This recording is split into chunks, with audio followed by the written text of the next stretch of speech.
Hey, this is Scott, and this is the Rookie Pacific Northwest Wine Enthusiast channel, and we're out in Oregon today for this weekend, staying down in Cannon Beach, but we decided to head on over to the Willamette Valley, hoping to do some wine tasting. I am out here at Kramer Vineyards. It's now just starting to rain pretty hard. We're going to go ahead and jump in here, but we're going to go ahead, and this is one of our first stops. Unfortunately, they're not open for bottle tastings, but they are open for bottle takeout.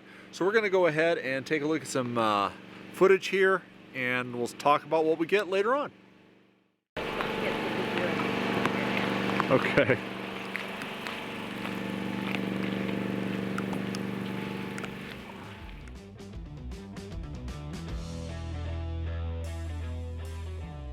Hey, this is Scott, and yes, I'm not in my studio, and you have tuned into the Rookie Pacific Northwest Wine Enthusiast channel. My wife and I are down here in Cannon Beach. We are staying at the Waves, which is right on Cannon Beach. Matter of fact, right here in the background. I had actually planned on filming this room on the deck outside, but the weather outside is a little bit frightful, though the ocean is absolutely beautiful. Anyways, we're down here in Oregon tasting Pinot Noir, tasting other wines, and right now we're going to go ahead and jump into Heritage 2015 Pinot Noir from Kramer Vineyards. Let's go ahead and jump right in now. Yesterday, my wife and I, we went out to the Carlton-Yanmar area, and unfortunately, the area, just like a lot of the Pacific Northwest, was hit with a lot of snow and a lot of power outages, and Kramer Vineyards was one of those. So we got in there, they were not doing any tastings, so I had not had a chance to taste any of their wines, but I had heard some good things about them on the internets, and I was hoping to get a chance to do some tastings before I did a review, but we ended up actually... This is the first glass of the Pinot Noir that I've opened from them. Never actually had it, so you're getting my first real world experience. Now, we've already purchased 5 bottles of different wines from them, so I'm hoping this is good. Anyways, this is the 2015 Heritage Pinot Noir. This comes from, I'm going to read right off the website here, some information. This comes from the Yamhill Carlton AVA. This, of course, is a Pinot Noir. The sugar on it is 24.2. Acid is 5.2. pH 3.56. Aged for 19 months in 25% new French oak barrels. Bottling date on this was June of 2017. So it's been sitting in bottles, in cases for the last 3.5 years. Other things about this, this is a clone. Let's see. Well, it's from Block 3. So this is one of the nice things about these smaller vineyards too, by the way, is that they give you a lot of information if you go to the website. And I'll go ahead and make sure to post a link to Kramer Vineyards website in case you want to go ahead and purchase these wines down in the section down below. This particular Vineyard Notes here, Pinot Noir Heritage, established 1984, clone, Pommet, Dijon, 115 rootstock, own root vine spacing, 5 foot by 10 foot vine density, 1,310 vine acres, elevation was 724 feet above sea level, soil type, pea vine planted areas 1 acre. Notes the pomade vines were planted in 1984 in 5 by 10 spacing. So, anyways, let's go ahead on the nose on this. Now, this has been bottle aging for, like I said, 3.5 years. I'm expecting this to be very well rounded on the nose. I'm getting a dark cherry, almost like Rainier. There's a little bit of cranberry. There's a little bit of spice. Matter of fact, that spice is along the lines of a nutmeg or an allspice, baking spices. Matter of fact, to be honest with you, the nose is really reminding me of a very fruit-forward fruit cake. But there's also an earthiness. Now, again, I've said this before, and I'll say it again. For me, if an Oregon Pinot Noir does not have that earthy note that they're famous for, I'm really typically not in the mood to enjoy it. I know there are people out there that like the Burgundian style of wines. That's what a lot of California Pinot Noirs follow. Me, I like to see a little bit more of a variation instead of those big fruity jammy wines that some Pinot Noirs have come to be encapsulated with. That's why I like these Oregon ones. But on the nose, that earthiness is coming across as like a peat moss. Not peat as in Scottish peat, but almost like that peat moss. If you ever walk through a Pacific Northwest rainforest, that you get that crisp, clean, mossy note on the air. I've also got my wife. She's already finished half a glass of this next to me. I haven't even sipped it.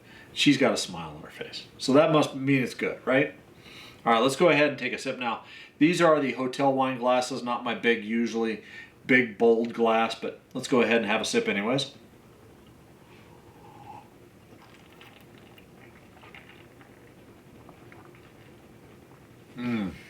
You know what?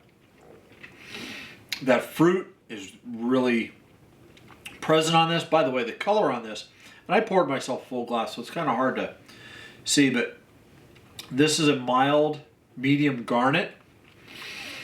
The fruit on this, that cranberry, that cherry, that Rainier cherry is right there, as well as the peat moss and the earthy notes on that. This is actually a very savory Pinot Noir. It's chewy. There's some good tannins on it, but they're not grainy. I'm going to have another sip.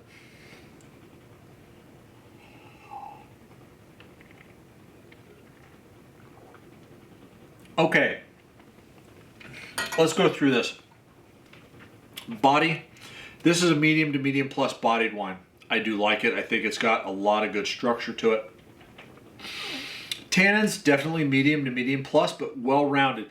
I think if you were to drink this back in 2015 or 2017 when it was first bottled, I think the tannins might be overly aggressive. This wine is drinking extremely well right now. Acid, I'm not getting a whole lot of tartness on it. The acid profile, which I do like a fairly strong acid, I'm wondering if that bottle aging hasn't really rounded that out as well. I can taste it, but it's not overwhelming. It's not as affluent as I would normally like. The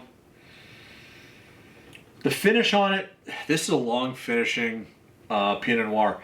Allison, who is the one who helped us there at Kramer Vineyards, lovely young lady. She really recommended this because of how this. I think Corey, she said these were the old vines, right? Mm-hmm. These were the old vines on the estate. So these vines are, like I said, planted in 1984. They're probably reaching to a point where they're making smaller clusters, a little bit more intense fruit. Boy, you know what? I'm glad I bought 2 bottles of this. This is the first bottle we've opened, and I'm glad we bought 2 bottles of it. Now, on their website, if you wanted to purchase this wine, it is a little bit more expensive, but they do have wine clubs as well. This is a $52 bottle of wine for a quality Pinot Noir, Oregon State Pinot Noir. I think this is a really good option. I did shoot some footage, and I don't know whether it's going to appear before this or after this, at Ken Wright Cellars. Ken Wright was one of the founders, original people that focused in literally on Pinot Noir and the appellation and where that grape was grown. Matter of fact, I think he had like 5 or 6 different Pinot Noirs, if not more. And when I premiere that video, you'll see some of the information there. This wine right here is a very good representation of Oregon Pinot Noir. I do recommend it. If you want a good Pinot Noir, go ahead. Pull up Kramer Vineyards on their website. Go ahead, and is this bottle worth $52 a bottle? You know, for a 2015, yes. If this were a newer bottle, if this were a 2018 or 2019, I don't think it would be. I think it would be too brash and too young. I think the bottle aging on this has done it well. Anyways, have you had the Kramer Vineyards Pinot Noir, Heritage Pinot Noir? Let me know down in the comments down below. Is there another Oregon or Washington wine that you want me to go ahead and review? Please let me know down in the comments section. Also, if you like this video, please go ahead and consider subscribing to my channel. I know I'm only at 265 subscribers right now, and I love every one of you. I'd love to, by the end of the year, get my subscription base up to 1,000. I think we can now that I've really focused in on just the Pacific Northwest wines. And what is a Pacific Northwest wine to me? That is Oregon, Washington, Idaho, and British Columbia. Maybe the stray Northern California wine. Anything else, I'm really going to try to focus in on all of the great wines that are being produced here in the Northwest. So please go ahead, comment, like, share. If you do hit the like button, that'd be great. If you don't like this video and you hit the dislike button, that's fine too. Please at least down below in the comments let me know why you hit dislike. If you think I'm wrong on the wine, or if you just don't like this pretty face. The other thing is when you do, if you do decide to like this channel and you hit subscribe, the little bell icon is going to pop up. When you hit the bell icon, make sure you hit you select all. Okay. Anyways, as always, please drink responsibly. Life is too short for a bad bottle of wine. Drink good wine, folks. Cheers.